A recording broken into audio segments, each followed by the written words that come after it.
All right, today we're going to tackle a concept in software development that has a bit of a strange name, but trust me, the idea behind it is incredibly powerful. Inversion of control. But hey, before we dive into any textbook definitions, let me just ask you this. In your own code, are you spending time managing things you really shouldn't be? You know, all that tedious setup and configuration, when you could be focusing on the actual problem you're trying to solve? That question, right there, is the real heart of what we're talking about today. To make this whole idea crystal clear, let's tell a story. Let's meet Bob. Bob's a software developer just like us, and every single morning, his commute to the office is, well, it's a total pain. Think about his daily grind. Every day, he's got this checklist. First, he has to find a rental car. Then, he's got to pay for it. And half the time, he gets a new driver and has to explain the directions all over again from scratch. He is managing every single step himself. So Bob is completely in control of his commute. And you might think, hey, control is a good thing, right? Well, in this case, it's actually the source of all his frustration. That control is the problem. See, because he's in charge of everything, he's also on the hook for everything that goes wrong. The car might be late, which makes him late for that big morning meeting. The cost is all over the place, making it a nightmare to budget. And honestly, the mental energy it takes to explain the same route over and over, it's exhausting. He's spending more time managing the commute than actually getting ready for his workday. So Bob's had enough. He brings this up with his company, and they propose a really simple solution that just flips the whole situation on its head. They decide to invert the control. And just look at this shift. It is night and day. Before, Bob's to-do list was a mile long. Now, the company takes care of it all. They have one job: send a car to Bob's house every morning. And Bob's responsibility list? It's empty. And just like that, Bob is happy. He doesn't waste time worrying about the car, the cost, or the directions anymore.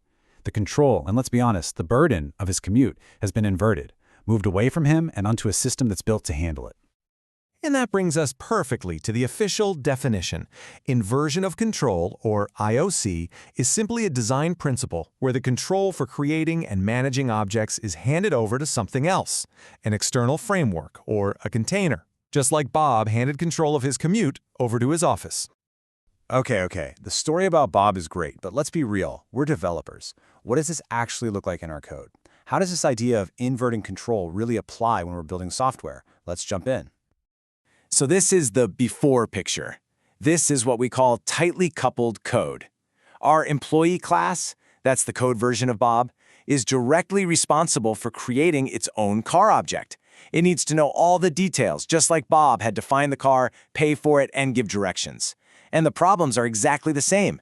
If you want to change how the car works, you have to rip open the employee class. The code becomes rigid, hard to test, and the employee class is just doing way too much. But now, look at the difference when we bring in IOC. The code becomes loosely coupled. The car object, it gets created by the framework. That's our code version of Bob's office. The framework then just hands a fully formed, ready-to-go car to the employee class. This lets our employee class focus on its real job, whatever that may be, making the whole system incredibly flexible, easy to change, and a breeze to test. And it really all boils down to this. Our time as developers is valuable. It should be spent solving the actual business problems, the interesting stuff, not on the plumbing work of creating and wiring objects together. We can and should let a framework handle that grunt work. So the next logical question is, how?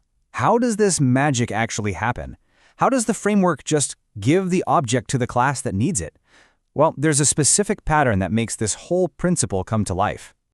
And that pattern is called dependency injection, or DI for short. This is by far the most common way to implement inversion of control. It's the technical name for what we've been describing this whole time. A framework supplying a class with its dependencies, the other objects it needs to do its job. I absolutely love this metaphor. Think of the framework as a doctor. It knows the employee class is sick without a car object to function. So it simply injects that car dependency right where it's needed. The employee doesn't have to go out searching for its own medicine.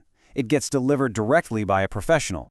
Now, it is worth pointing out that while dependency injection is definitely the star of the show, it's what you're going to see 99% of the time, IOC itself is a broader principle. Other patterns like the service locator or the factory design pattern can also get you to the same place, to that same goal of inverting control. Okay, let's zoom out. Why do we care so much about this? Because inversion of control isn't just some clever little trick. It is a foundational principle for building basically any large, modern application that you want to be able to maintain. I mean, think about a pretty standard application, right? You've got different layers. You have a controller layer that's handling incoming requests, you've got a service layer with all your business rules, and then a data layer that actually talks to the database. These layers all depend on each other to work. Now, without IOC, you would be stuck manually creating and connecting all the objects between these layers. Your controller would have to know how to build a service, which would have to know how to build a data object. It becomes a tangled, rigid mess. But with IOC, the framework acts as the manager.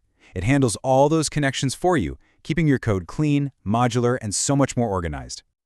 And this, right here, is the ultimate payoff. This is why we go through the trouble. We get to focus our brain power on the core business logic, which means we deliver value faster. The code is way easier to maintain and test because the pieces aren't all tangled up, and that means fewer bugs and happier teams. Your whole architecture becomes flexible and ready to scale, and you start building up reusable components instead of one giant fragile monolith.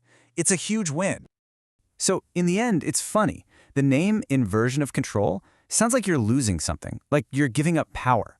But it's not about that at all. It's about being smart enough to give up control over the tedious, boring stuff so you can have more focused, more meaningful control over the parts of the code that actually matter. And that really leaves us with one final thought. The next time you're working on a project, just ask yourself this question. To build a better, stronger system, what control do I need to let go of? Thanks for watching.